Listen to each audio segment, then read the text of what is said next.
Hi, I'm Judith Schaechter. I was also a colleague of Roy's.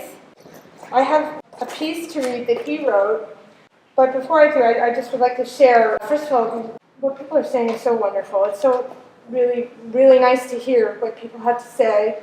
And his joie de vivre and enthusiasm for making was just fantastic, and it's really nice to have a chance to see all the work. It's really fantastic. I was a fan before I even met him. Anyway, he had written this piece, which he shared with the craft department and I think with his students.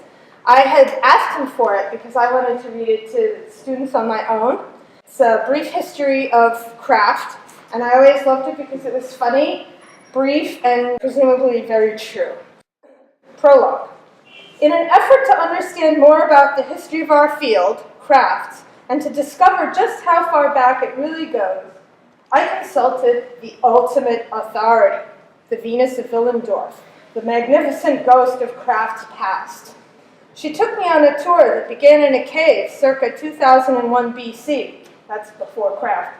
I took notes of what transpired and wrote the following play, which reiterates the conversation verbatim and exactly as it took place. I shall narrate and play all the roles myself.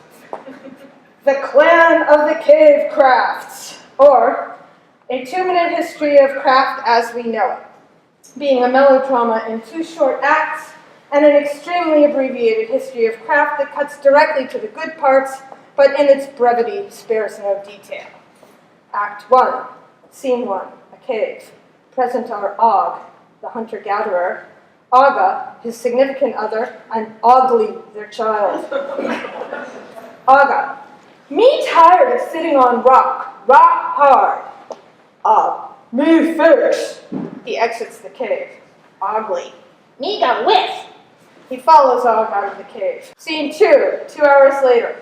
Og returns carrying a log with little Ogly dangling from one end. Og proudly drops the log on the floor of the cave. Sir! Thus is born the first craftsman and the first functional object. Scene 3, the next day. Aga, sitting on her log. Still too hard. Og, too hard, Papa! Og emits an expletive grunt and exits the cave. Scene 4, 3 hours later.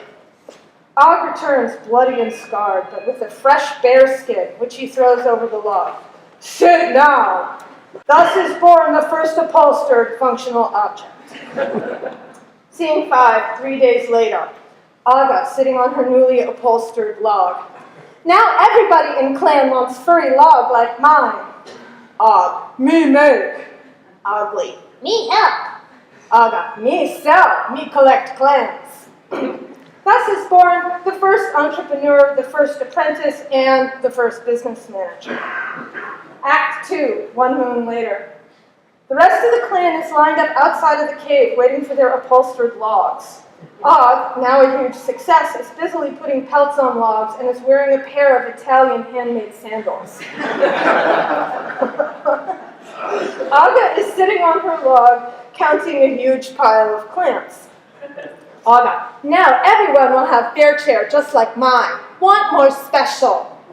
Og, his eyeballs rolling upward. Me fix. He reaches into his 3-piece loincloth and takes out a sharpened stone with which he proceeds to carve an image of a woolly mammoth on Aga's log.